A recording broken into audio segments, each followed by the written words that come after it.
Efrat. Welcome to the EO1 Hi. podcast. Thank you so much. Good morning. Dr. E, for short, is a medical entrepreneur. She started her company in 2014. It was a company called EG Healthcare, and her goal was to change how healthcare was delivered in New York, in Staten Island, where she's based. And she is a family nurse practitioner. And I'm so excited that you're here on the show with us. Thank you so much. I'm honored to be here. So, one of the main premises that you have is that the health of your business really starts with your own health. I'd love for you to expound on that. Sure. So I think, as your audience, I'm sure knows, being an entrepreneur is difficult. There's this misconception that, oh, I'll open up my own business and it'll be easier and I'll have more time off and I'll go on vacation. And no, right? I'm sure by now we all know that that's not true. And so actually what happens is that you are completely engrossed by it because you love it so much, right? And so you have to start thinking eventually of creating certain borders. Let's take, for example, sleep. There's this concept out there, the early bird catches the worm. And then there's a whole world out there of like top CEOs don't sleep and, stay up. And that's not true. That's a myth, because if you don't sleep and you don't take the time to set the border to make sure you have sleep, you're not going to be, your business will suffer. You won't be on point. You'll have brain fog. So making these decisions for yourself, and I just mentioned sleep, there's so many other things we could talk about. Making decisions for yourself to put your health first is actually synonymous with putting your business first. I'll start there. Boom. Yes.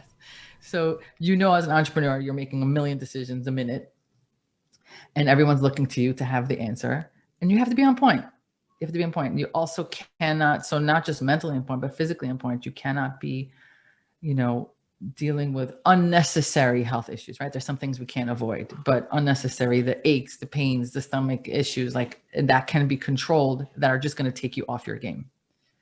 So, and for a lot of people, especially women, we tend not to put ourselves first. Put the business first, the kids first, the partners first, the parents first, everyone's first except for you. But ultimately, you are the center, you're the epicenter. So if you're not going to take that moment to make sure your health is on point, everyone that you love and care for, including your business, is going to suffer. So, a lot of people tell us that, right? We have this knowledge. And why the heck do entrepreneurs not take the knowledge and make it into wisdom? Do you have any tips for us on how we can transform that into practical steps? Because, gosh, how many times have we've known that from when we're little? Well, maybe to get sleep, right? But we don't. We don't, right? How do you do it? I think you treat it like it's part of your business. You know very well that if we say, hey, we're opening up this division, whatever, you're going to create systems around it. You're going to create checks and balances around it. You're going to put schedule on it. You're going to delegate certain parts of it. You're going to create a thing around whatever it is that is your next baby, right? Your next entrepreneurial baby. So you have to do the same thing here. So that means it's on my schedule. In fact, when I opened up EG Healthcare, I made the hours around my workout schedule, right? That was a non-negotiable. So it's on the schedule. Delegation. So I don't have the time or the capacity to think up of workout routines. So I hired a trainer. This trainer has been with me for 10 years. And I'm just giving that as an option. For some people, you might want to get classes on YouTube, but you don't have to spend your time doing the thing that you are not a professional at, right? You wouldn't spend your time figuring out how to make appointments, right? So you have a professional doing it for you. The same principles that you do apply, and then you create a system around it. Monday is this, Tuesday is this, Wednesday is that, tracking progress, and just applying the same exact thing that is making you a successful entrepreneur to this. And as opposed to thinking of it as not on the list, I'll get to it when I get to it. You know that if it's not on your list, you're not getting to it. You're right. I mean, we can make KPIs, key performance indicators, Yes. around certain things, right? Perhaps. Absolutely we can. So let's dig deeper. And I don't want to say on the scale. Okay, there's a scale. Sure, that's baseline. You can look how you are on your weight, but I don't want this to be a weight-centric conversation. Let's just make it about symptoms. So one of the things I do is practice functional medicine.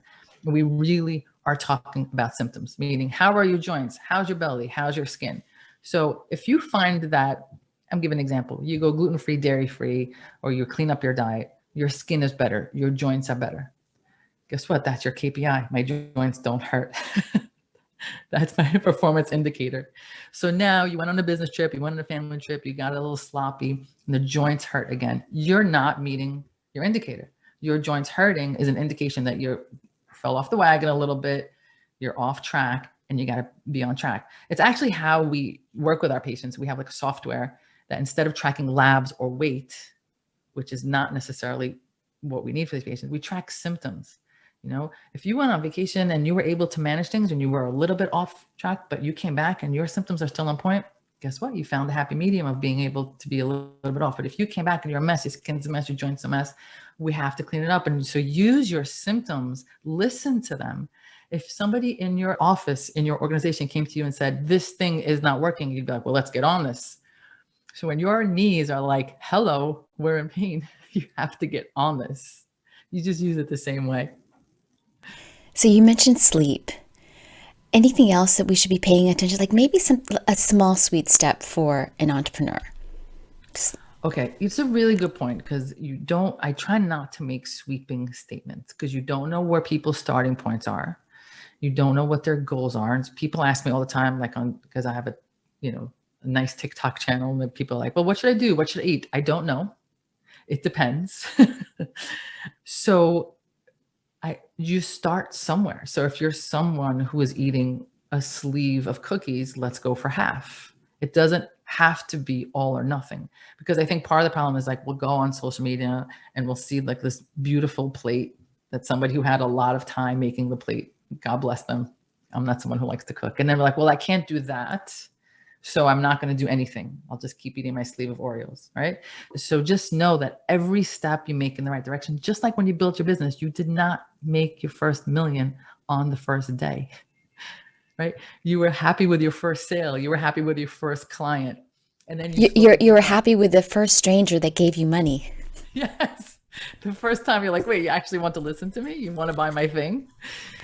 And then you slowly build up, and now you're worried about, client resource management. You never thought you would have this problem. So it's the same thing. Start with half a sleeve of Oreos, bring it down to 2. Before you know it, you're done with the Oreos and you moved on to something else. You just have to start somewhere. And it doesn't have to be perfect, and it doesn't have to be amazing. It's just a start. And it's so true. Don't we always compare ourselves? We always compare yourself. You do it in business too. You're doing great in your business. You can't believe how far you've come. And you're like, yeah, but look at this person, right? Like, I have X amount, they have this amount. I have this amount of clients, I have this amount. You're like, take a moment. I mean, I guess that's kind of what makes us entrepreneurs, because we never stop. But it's important to take a moment and say, look how far I've come. And it's one of the reasons we also use our software, because we have patients will come in, let's just say, and I'm saying this to you so that it's something people can journal or do on their own. So people come in and they give us all their symptoms. It's out of 0 to 4. I have a 4 headache, I have a 4 stomach pain, I have a 4 joint pain. Now, every month we track those symptoms. So now it becomes a 2 and becomes a 1. So 6 months, we'll sit down and go, look at your score when we first started. Everything was lit up, everything was red. Now you're 1s and 0s, all your symptoms are gone. And it's a moment of self-congratulation to say, look how far I've come, because they're still going to be like, oh man, but my ear itches, right? And you're like, yes, I got it. Your ear is itchy, but look how far you've come. So I'm giving this example to show that you can use that also on your health. Like, it's congratulate yourself. You lost a pound. You did the thing. You walked up the stairs. You parked a little farther. Like, all of these are wins. Yeah, we never take the moment to celebrate our milestones, do we? And it's so important because we are on a journey. We're on a journey. And one thing as an entrepreneur is there really is no destination. Because as soon as you meet your destination, you're on another destination. So if you don't take a moment to enjoy the journey, there really is no goal. There's goals with an S at the end. And every time you meet it, you just keep pushing it out further. So if you're waiting for that moment when you've achieved it, it's never going to happen. And that's with health too. Is there a moment where you're like, wow, I'm healthy, I'm done? No, I'm healthy, I have to keep going now. So it's the same thing. If before you're like, wow, I want to be able to run down the block. You run down the block. Are you stopping? No, now you want to run down 2 blocks. So it never ends. And it's really important to take moments to see how much you've achieved. Yeah, so there are a lot of self-defeating thoughts that a lot of entrepreneurs have, or even just regular people have. And you had mentioned earlier that you also had prioritized mental health in your practice. Yeah. So, and there's an inner journey and an outward journey to being an entrepreneur too, but the internal is almost just as important as the external.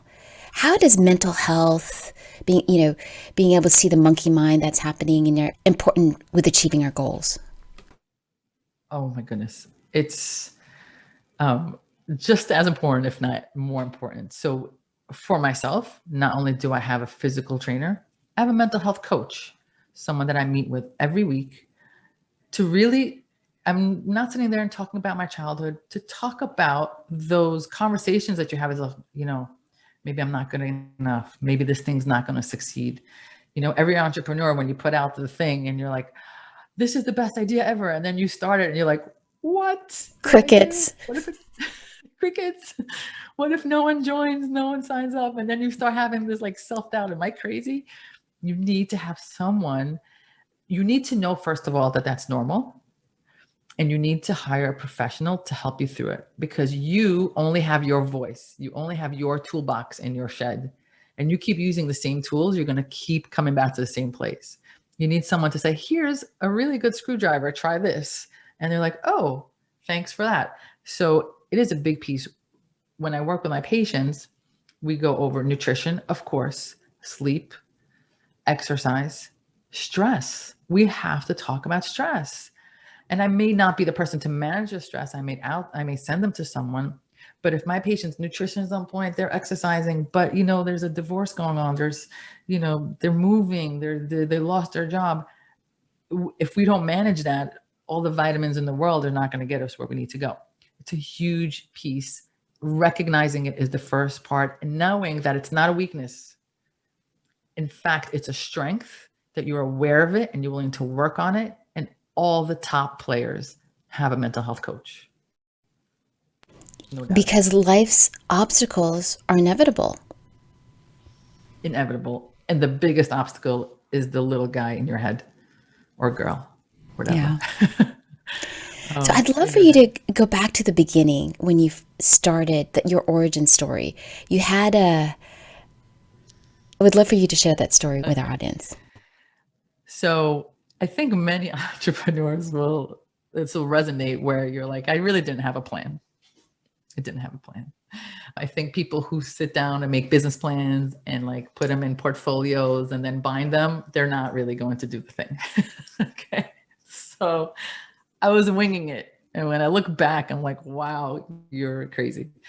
But I keep doing it. So when I was initially a nurse, I didn't realize this at the time, but I really had a hard time following the rules. And I didn't realize at the time that this restlessness was just me needing to run my own show. I kept getting in trouble all the time. Didn't like meetings and committees. And I should have known back then that meant I had an entrepreneurial spirit. Anyway, so I became a nurse practitioner, and I first worked. The theme of what I'm going to have to tell you is that I see a problem, I solve it, and I create a business around it. So when I first became an NP, I worked in New Jersey in a clinic for low income demographic. And that means that those patients don't have the same access. And you, as a provider, you have to be more savvy, because you can't run 400 tests. So you really have to hone your clinical skills. But what I liked about it is that it was this business model, inadvertently, I feel, by the person who owned it, where there's plenty of people who are either uninsured or underinsured, who really need access, who don't necessarily want to go to a clinic. Think about self-employed entrepreneurs who don't have insurance. They don't have insurance, right? You own your own business. You don't have insurance unless you happen to be married to someone. You're the person who's uninsured. Do you want to go to a clinic? Not necessarily, right? So there's this whole world of people who don't want to pay $5,000 a visit, but also are not on a clinic level or don't qualify for clinic, who need this help. So I was like, wow, I'm going to do this locally. So I started it locally.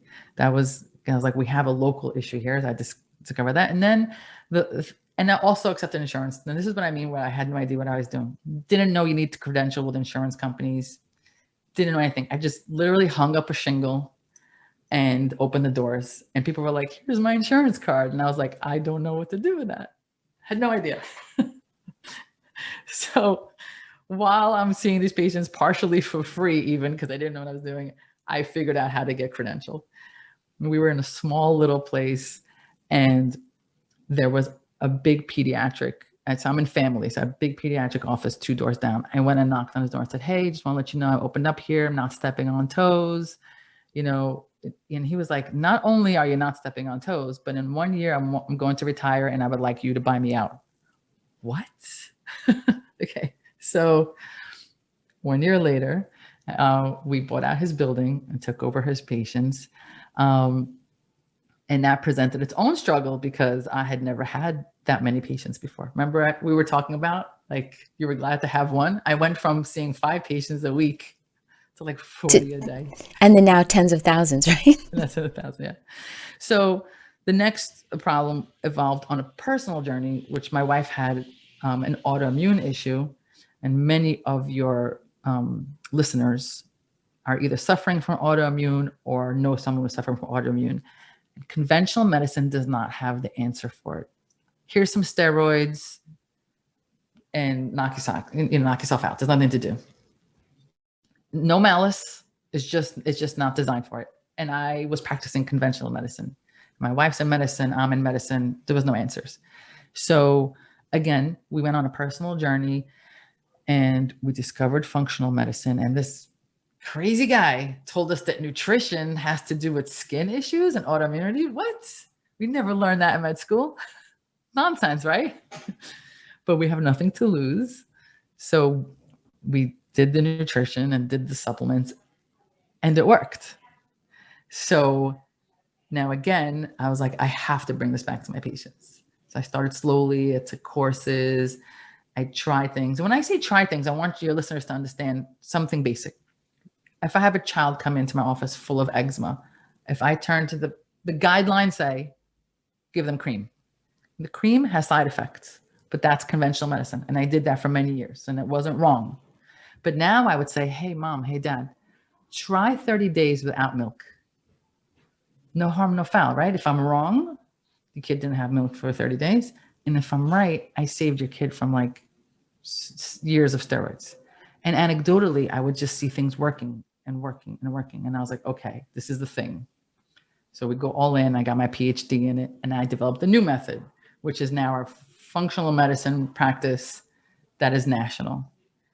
And for everyone, it's KNEW. Thank you. And the reason it's spelled KNEW is because you always knew there was a better way. My patients will say that. I knew something was wrong. I knew there was another answer. I knew it's not in my head. And so I was like, the new method just seems to resonate. I'm going to take a pause now before I continue talking because I want to hog up the airwaves. If you had a question about that. Well, I wanted to talk because it was your wife that was diagnosed with autoimmune disease.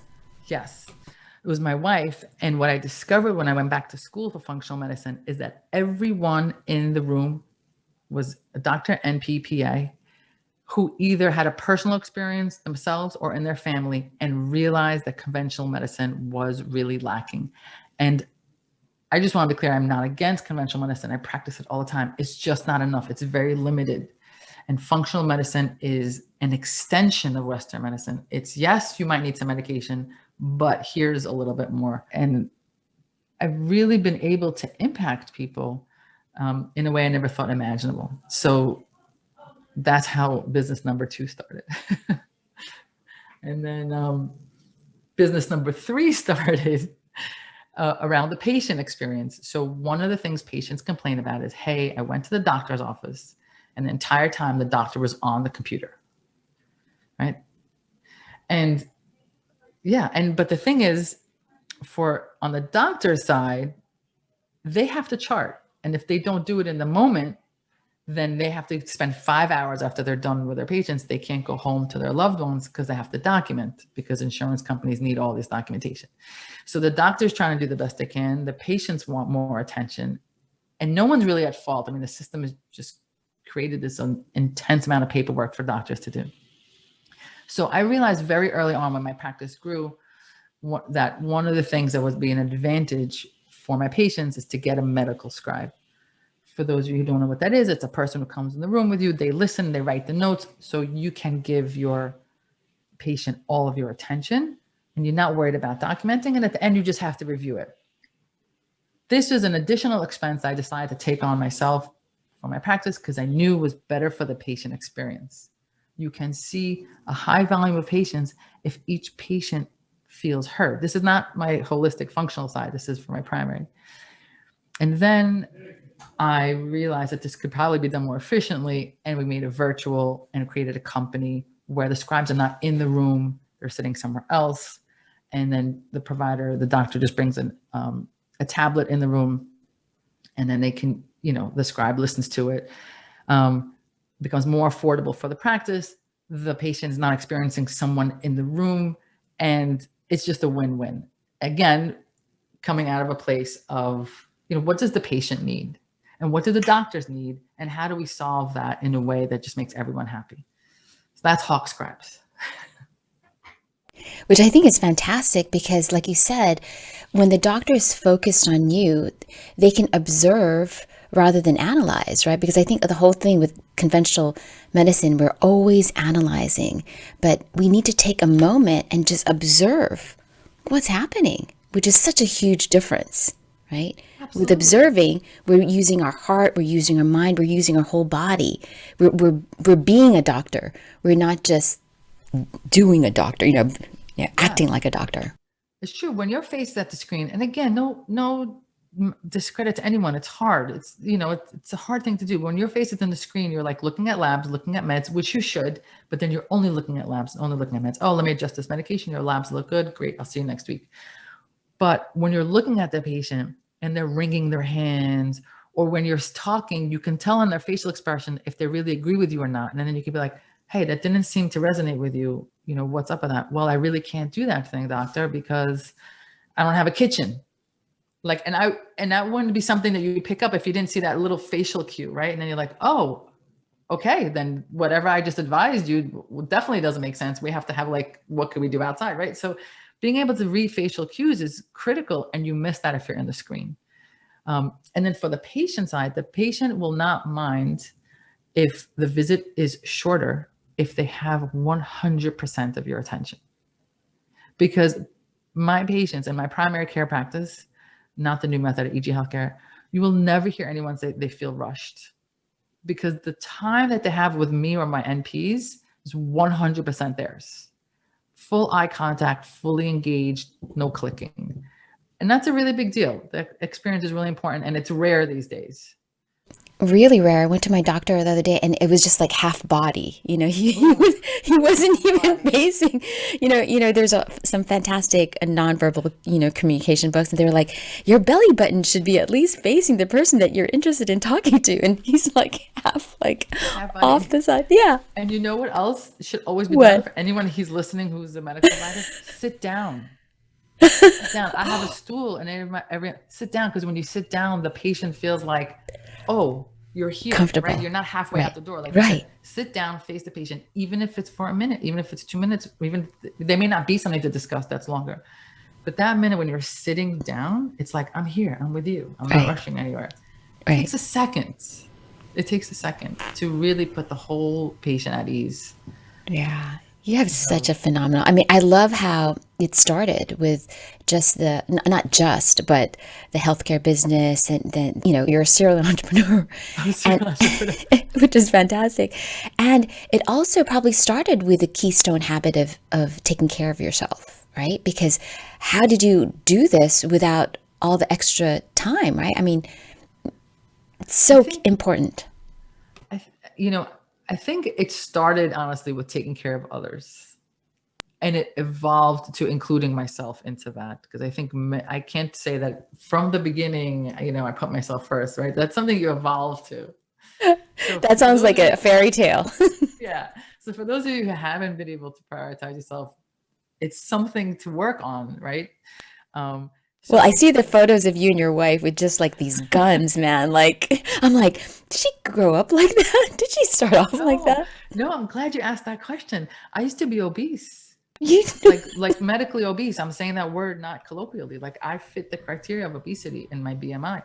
I was like around after my third child. If you saw pictures of me and I showed it to my patients, I was very far from this. It was very far. Didn't even think about opening my business. I started this very late in life. My kids are now older, post college. And I say this to my patients because I'll say to them, I say, listen, this is not some skinny lady telling you what to do. On the inside, you know, I've struggled. This is me. And I'll show this picture. This is me, and I know you're not supposed to say that the F word is bad, but I'll say I was a fat kid. I'm a fat kid in the inside. Some people are naturally, they can eat an almond and they're full. I'm the one who really wants to eat the whole pie pizza. That was me. So I struggle with it every day. And it's really important for you whoever's listening to me at that moment to understand that I feel your pain. This is not always me. Oh my goodness, if you saw pictures of me, this was not always me at all. So, none of what I am right now is always me. I mean, if you know me now, I'm obviously representing the LGBT community. Hello, but 20 years ago, I thought I was straight. So even that's not me. And the point of that is it's okay to transform, to transition, to improve, to make changes, and to eventually become your true self. So that was definitely not me many years ago. So anyone listening who's struggling, there is light at the end of this rainbow. wow. And you know what I love? You use the word change and transformation, but you really did transform. Whenever we talk about change, sometimes it's temporary, right? We'll try something new and we'll change back to what we were. But when you transform, it's like that caterpillar that changes to a butterfly. It's just, it is gone. That caterpillar is gone. Yes. Yes, So how does an entrepreneur transform their habits? okay. That's a big one. How do humans transform their Right. habits? How do humans? Step by step. It really is step by step. It is really, just doing it. I mean, as entrepreneurs, I'm talking to your audience. Maybe this wouldn't work for every particular audience, but this particular audience knows that you just got to wake up and do the thing. You can't own your own business and not wake up and do the thing. And when no one else wants to wake up and do the thing, you still got to wake up and do the thing, right? That's how entrepreneurs are, right? Other people can call out sick. Other people could take vacation, and you have to get up and do the thing. And it's the same thing. You get up and do the thing, and you go small to big, and then eventually. So I think you recognize that it doesn't happen overnight, and you recognize that it takes like one Lego at a time to build it, and you just keep going.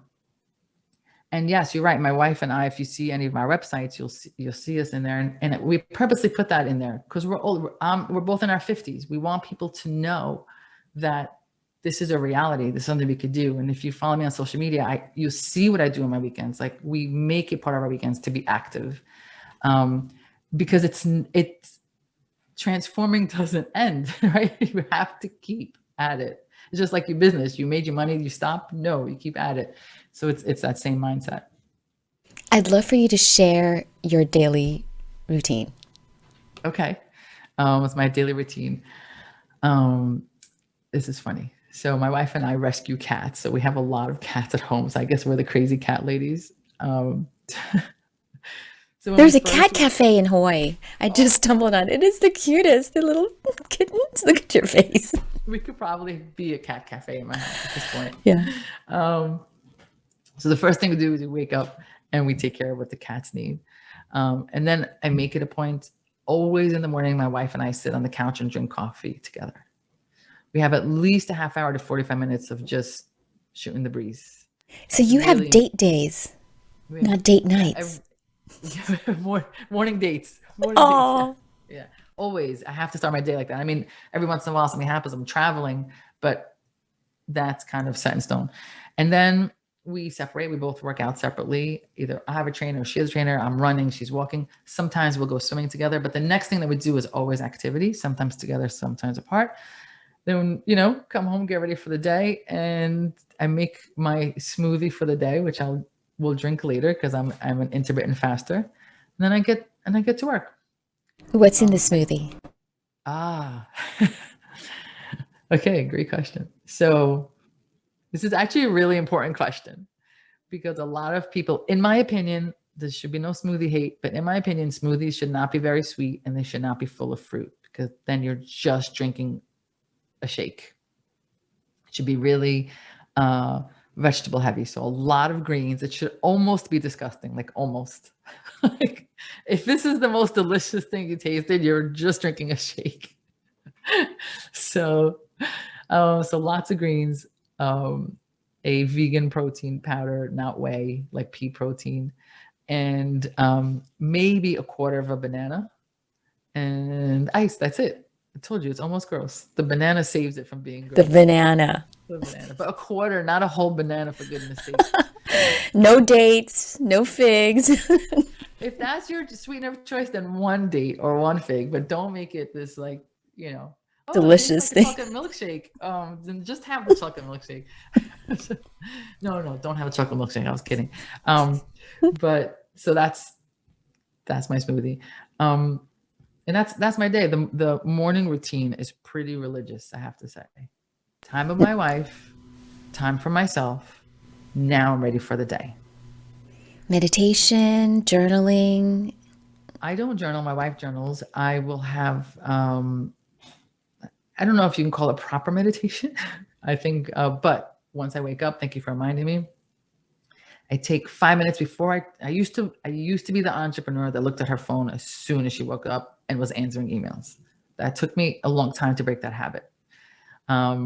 So before I look at my phone, we'll take 5 minutes. I sit on the pillow on the floor and I just set my intent for the day. Lately, it's been to lead with kindness.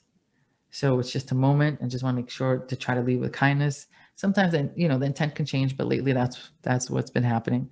And then I try to push the phone as long as possible. I would say I get to like a half hour without the phone. So I don't know if that's good or bad. I'm sure some people can do 2 hours. I haven't reached that level of Zen. But a half hour for me is a win in the morning not to look. So fantastic. No, it's so true, to be able to even recognize that you need this internal order. The way I look at it, what changed it for me was there's external order, right? In the universe, the sun is there. I mean, very simple, right? Sun is there, the moon is there, the planets are rotating. So if there's external order, there needs to be internal order as well too. Yes. So whenever because I was just trying to figure out why? And my brothers are like, why do I have to fix the bed? This is why. This is part of nature. This is how nature works. There's order and also variety, but intrinsically there's a powerful order. And when you were saying earlier, use the words clean up your life. That's putting your life in order so that you can do fantastic, magnificent, amazing things. I mean, you're helping tens of thousands of people. With your social media channels, with your speaking, with your consulting, with your TikTok, your podcast, and that's fantastic. But you need order, right? Absolutely. I couldn't agree more. You need order. Order allows you to now create like the variety or the creativity. It doesn't stifle creativity. I know some people say that. It's quite the opposite. If you don't have the order, now what you have is chaos. Right. You need to have a strong foundation. Like that routine allows me now to go and create, right? And to help others. Right. And that's true it's really important. And you're right about the order of the universe. I mean, I am always amazed by something. Like you said, the sun rising, it really resonated with me because back to sleep. I don't know. Today we're going to talk about sleep. I don't know why that happened, but the way the body and the universe designed us when things are working correctly to wake up when the sunlight hits our eyes, to release cortisol, wake up, have that cortisol wane slowly throughout the day, At the same time, melatonin is slowly increasing throughout the day.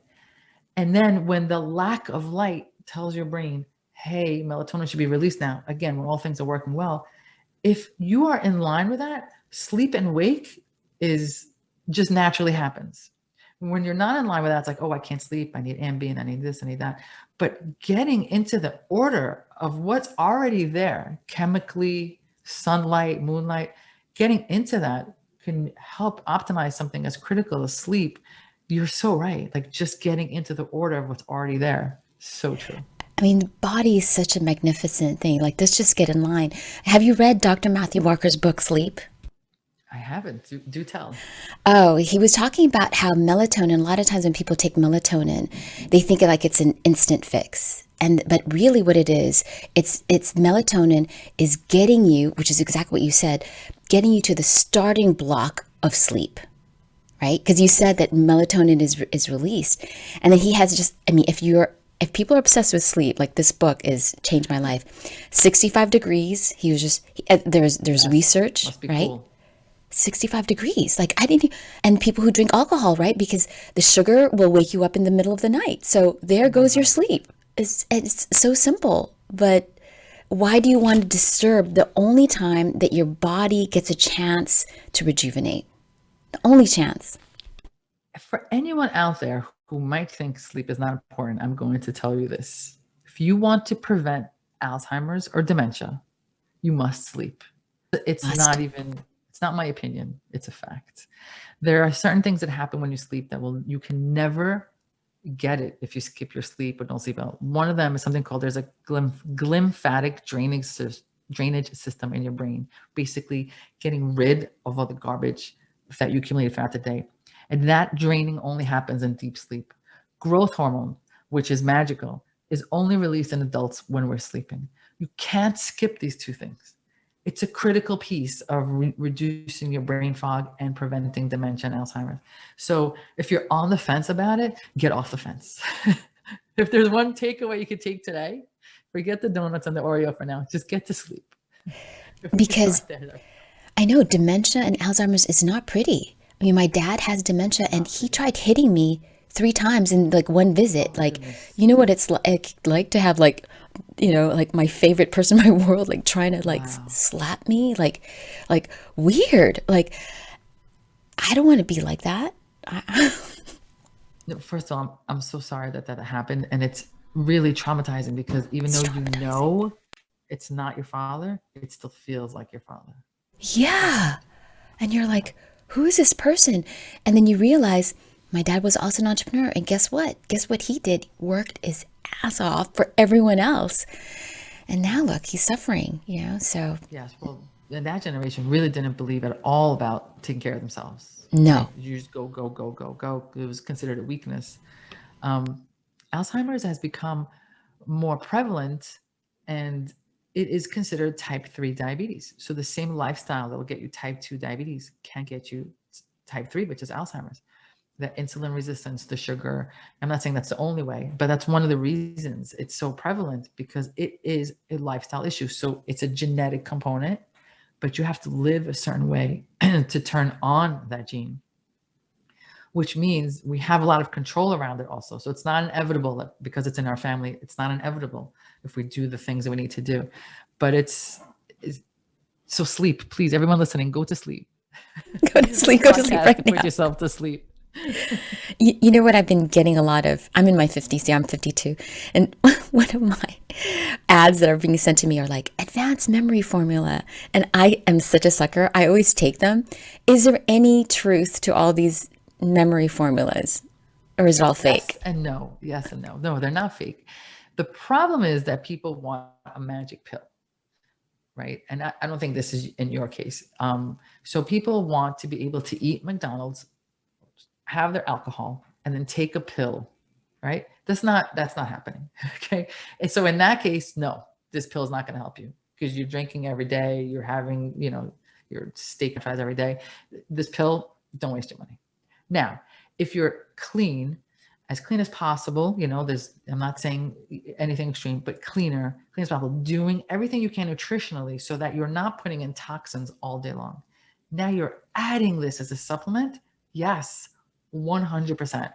This is amazing. But if you're taking a vitamin and think it's going to override your smoking, it's not happening. In Got fact, it. when patients come into me sometimes because we do vitamin infusions and they want a vitamin infusion and they ask me, and I know they're smokers, I'm like, listen, you can, but how about you quit smoking first? Like, it's fine. Like, and I know that's not really like business wise. Sure, sign up, do the thing, but I have a conscience. I'm like, if you want, you can have the vitamins, but like, you're smoking every day. This IV bag, not going to make a difference for you. So, so it has to be part of this complete breakfast. And in that case, 100% take as many supplements as you can.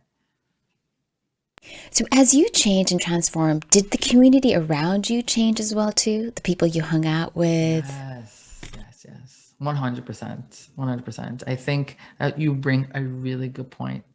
For some people who really want to change, part of it is changing your environment, right? If you want to wake up at 6 a.m. to run, but your environment is we stay up till 2 o'clock drinking, it's not going to happen for you. And that's a hard one, right? I mean, people who go through rehab, who are coming, who are addicted, they tell them they have to change the community, right? You can't go back to that world and expect to stay clean and sober. It's true for all that. So I'm not saying to let go of your friends. Some of your friends came from you, when you were a kid, but maybe it doesn't have to be every day. Maybe they become the weekend friends when you decide to have a cheat day. I don't hate to say the word cheat day, but you know what I mean? So, yes, you have to surround yourself with like-minded people.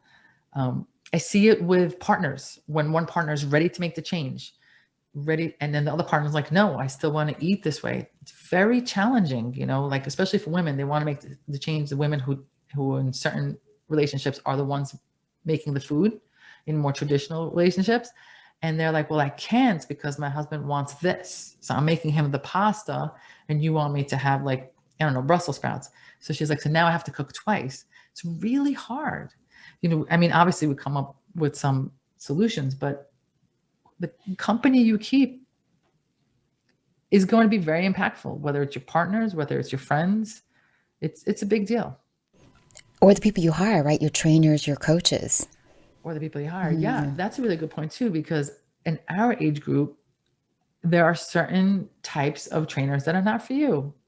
If they're not really conscious about your joints and it's just about go harder, faster, stronger, that's not for you. At 50, and listen, I lift, don't get me wrong, but you have to start doing things smarter. You have to really think about longevity, making sure things last. It has to have a different mindset. Do we lose range of motion, right? It's not just about lifting heavier and heavier and heavier. How's your range of motion? Can you touch down and can you bend down and touch your shoes, like tie your shoes, right? It's really important to get the right people around you, 100%. You're absolutely right. Yeah, I had a trainer at Equinox and he was super young guy.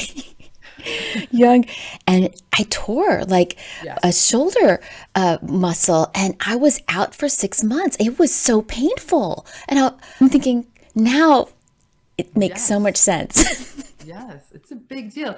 And listen, it is what it is. I mean, our joints have been on this planet now 50 years. They need to be treated a little bit different. It's just a reality. I take collagen, I take amino acids, I do all the thing. You still have to take care of your joints differently. At 20, you didn't. God bless.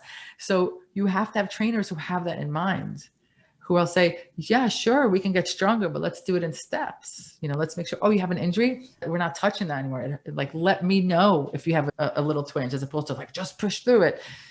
Different mentality for each generation. And yes, so hiring the right coaches is important. Hiring the right nutritionist is important.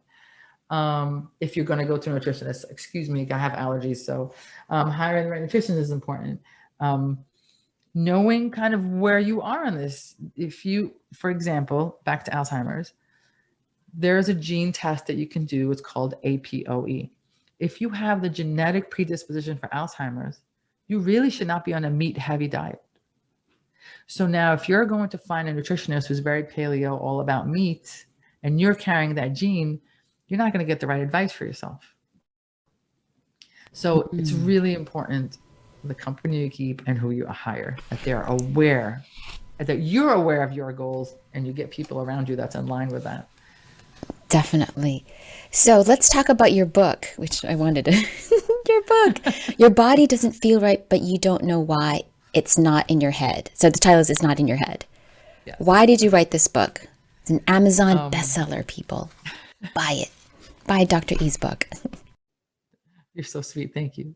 Um, okay, I wrote it because most of my patients are in some place of I don't feel gooditis, somewhere on the spectrum of I just don't feel good, or I already have some diseases, like I'm already on blood pressure medicine. And they go from their doctor to their doctor who run the typical lab work, and they're like, "You're fine." Yeah, but doc, I'm tired all the time. My stomach hurts. My joints hurt. You're fine. Your cholesterol's fine. Your blood pressure is well managed. You're not diabetic, or you are diabetic and you have a medication. You're fine. And after a while of you're fine and you go to the GI or you go to the skin doctor, whatever is your issue, after a while of you're fine and you keep hunting, you're going to have an insinuation of like, maybe it's in your head. Maybe it's your anxiety. Maybe it's your hormones, right? So there's like this underlying Maybe it's undercurrent age. of maybe it's age. It's Yeah. natural. Yeah. Yeah. Your stomach hurts all the time because your age. Your joints hurt all the time because your age. Yeah. And there's this underlying thing that's in your head, like let it go. I can't tell you that's the majority of my patients who come to me and they're like, listen, I know something's up. I've gone to like 16 different doctors and basically I'm being told it's in my head. Sometimes it's not just the providers, the families are like, okay, like how long are you going to complain about this thing? You've already been to all these doctors and, they're kind of insinuating that I'm lazy. I'm so tired. I can't exercise. So this insinuation, like, come on, let's just get up. Let's go. So my tagline, the new method where we empower people to finally realize that their symptoms are not in their head. That's the thing. So what do we do that's different? I'm not, a miracle worker. I'm not a psychic. It's not like I'm looking into, figuring it out. What I do differently is, first of all, I run different tests. So in addition to what the primary care doc does, they're looking for pathology. They're looking for sickness. If you're sick, I got you. I have medication. But if you're not sick, there's nothing wrong with you. We're looking for more than that. We're looking to see, do we have inflammatory markers? Do you have an autoimmune cooking? What's happening with you genetically? We do saliva testing. How are your adrenals functioning? Do you have adrenal fatigue? Because great, you don't have a diagnosis, but I'm looking for the peripheries of what's cooking that already feels like you're sick. You just don't meet the criteria for us to call you that sickness. Okay, so I'd like to explain with diabetes. If you get diagnosed with diabetes today, did you just get diabetes today? No, of course not. You've been cooking it for 10 years. So if you get diagnosed with lupus today, for the past 10 years when we were feeling like shit, did you not have lupus? Of course you did. Oh, I'm sorry I didn't curse. I'm sorry if I cursed on the It's all good. It's all good. So of course you had lupus for 10 years. Your blood work didn't catch up. So if I see all this joint pain and I see some inflammatory markers and I see some kind of like underlying autoimmune issues, do I really need to give it a name? No, you're cooking an autoimmune. Let's go. Let's start fixing the inflammation. So the book, I set the book out because these people are so, it's not in your head. People are so confused. Where do I go? Should I do lead testing? Is it Lyme testing? Is it my hormones? And then they start spending money everywhere. Do this test, do that test. So what I did was I created a formula. I was like, this is where you start. Start here, clean up your nutrition here, see how you feel here. If you feel good, you're done. And I say that in the book, close the book and give it away to someone else. If you've done these steps and then you don't feel good, that's the time to start looking into other tests. And so I created a bit of a pathway because I felt some people came in with like charts of stuff they did. And I was like, hi, all we need to do is take you off of gluten. We don't need all this, right? So start with the simple stuff. Start with the things that you could do on your own that don't cost you any money. Then if you need to go here, then you need a functional medicine person who could order a test for you, but don't start with those tests. So it's to empower people that's not in their head and to give them a guide of where to start with all these options. I don't sell anything in the book. I don't even think there's a way I don't even think about appointments or anything in the book. If you want me, you'll find me, but it's a guide for you to use and figure out kind of on your own. You're the best. Thank you so much for writing it. And I know that we're almost out of time, but there's a couple more questions I want to ask you as an entrepreneur. Okay. So entrepreneurs, our journey is full of struggles and also successes. I would love for you to share one of each. Okay. Okay. So, I mean, the successes is where we are right now. It's easy to see, oh, great. I have EG healthcare. It's a great primary care. I have new method. It's national. I have Hawk Scribes. It's awesome. Also And have you have tens of educational accounting. thousands, right? I have 20,000, like more, tens of thousands of patients here. We're a national success story. Oh my And God. I'm the and aren't president you of the like Nurse Practitioner. the leader of the New York nurse Yeah, I'm the practitioners too? president of the Nurse Practitioner Association. I sit on the board of the hospital. I'm fancy, right? You are. Yeah, so fancy. But oh my God, failures. Okay, I'm going to tell you a great failure. So before I really started with the new method, I first got into this IV vitamin infusion thing. And I was like, I thought I didn't have space for it in my office. And I was like, this should be a separate entity. And I built a website. I rented a space. We got t-shirts. It was called Sunshine Infusions. As the t-shirts are important, we got t-shirts. I got like a crew. We did a thing. Nobody showed up. And no matter how much we tried, no one came. And it was like such a complete disaster. And I actually bring it up a lot because these t-shirts still exist. My team still wears it. Like, remember your failure. Like, you can't hide this. We got the t-shirts. So it was a horrible failure. We spent a lot of money on it. And it took me time to evolve. This is when I was still figuring out functional medicine, that IV infusions as a standalone makes no sense. It has to be part of an overall package. And do you know why? Do I know why? Yeah. Do you know Yeah. why? Yeah. Because, well, for me, because an IV standalone, not to put down that business, is for people who are really not looking to make changes. I have a hangover. I drank the drink. Give me an IV infusion, and that's a business model. That was not my business model. My business, people are like, but I don't feel this. And I'm like, well, there's more to it than just these infusions. Like, as I said earlier, we have to do the nutrition. We have to do the sleep. And then, by the way, so in our office now, IV infusions is like a, by the way, if you want this cherry on top, but it's actually not the thing.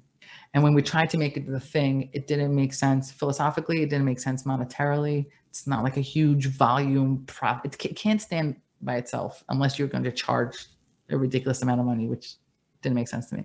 So, but those t-shirts, man,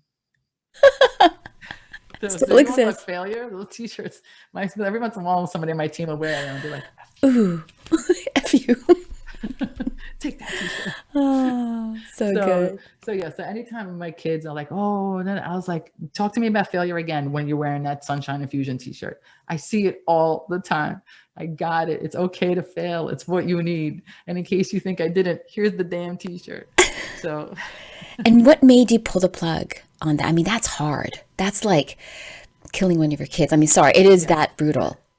I'm big on exits and big on shutting things down. I'm big on that. This is not working. Shut it down. Okay. Cut your losses. That is kind of I'll cut my losses on everything. If we're in a movie and it's not good, my wife's like, let's just sit. No, we're going. It's out. Oh. Cut your losses. Broadway play, not good. Babe, let's go. And she's like, no, we have to sit here. I was like, absolutely not. It's an hour and a half kill time. So that's kind of my MO. This is not working. Cut your losses. I don't have to give you 2 more hours of my time. I don't have to give you another $20,000. So that is awesome. I will take the loss. I will take the L because I can see that this is not going anywhere. So it's hard, but in my worldview, it's harder to stay and just keep. And that's hard for a lot of people to do because all the time, right? It's that cognitive bias to like, all that time I spent, all that guy who I spent 5 years and he broke up with me, like, right? Like, yeah. And there was also one more thing that I wanted to bring up, which I think you are fantastic, is the transgender youth that you help. Okay. So thank you for that. So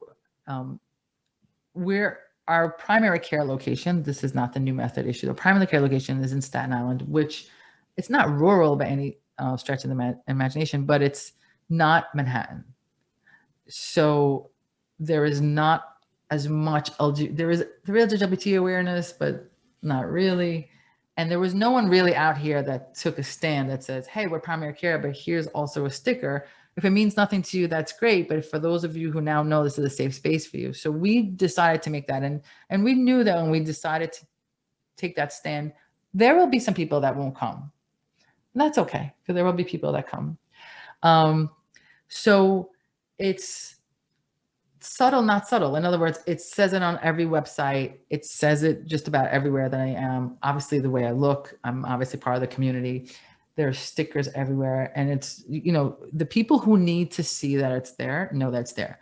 Our paperwork allows for, it's not male, female, like male, female, F to M, M to F, preferred name. Now, if this doesn't appeal to you, you'll skip that line. Do I have every once in a while somebody who's like, this is ridiculous, I'm not coming here anymore? Sure, goodbye. It's fine. But for the people who, for the first time ever, have a forum that has a space for them, it's life altering. And then I train my staff who may not be familiar with it. And we will tell the patients all the time, hey, we might stumble, we might make a mess, but just know we want to get this right. Whereas in a lot of places, and I say this for a reason, because for those of you listening who might not know how to approach it, just say that. Say, I want to get this right. I might mess it up, but my heart's in the right place, because that's what people want to hear, as opposed to like pretending it doesn't exist, like preferred name, pronouns. I don't want to do it. You know, just do it. Mess it up, but just do it. Just try. It's okay. So we've created that space. And I think for a lot of parents, when they see that I'm not transgender, I'm gay, but for a lot of parents, when they see, oh, there's successful people in this community, my son, my daughter's future is going to be okay. They've expressed that to me. Like, when I see you, I feel like my kid has a future, right? Because for a lot of people, for a lot of parents, different generation, they're like, what's going to happen to my kid? And then they see like, oh, so there's, and a lot of my staff is from the community. So it just creates a place for people to feel welcome, for parents to have a place to ask questions, and, you know, just for humans to be human, I guess. And for everyone to belong, right? We talked about variety. Nature has variety. Yes. And we also talk about order to create variety. So by creating it into our structure, into our EMR, into our forms, into our bathroom science, into everything. So now you have order. Right. And then you can allow for variety. Right. Oh my gosh. Boom. Well, thank you so much for joining me on this podcast. How can people find you on social media? What's the best way? So every platform, The New Method, KNEW, new is spelled with a K, The New Method, TikTok, YouTube, podcast, you know, and of course the website, any platform except for Twitter. I haven't mastered that. So we're there. My team and I check everything. If you reach out, you will get an answer. You're not going to get a bot. We're here for you. And your podcast. On my podcast, yes, The New Method by Dr. E. See, I'm not used for supplement.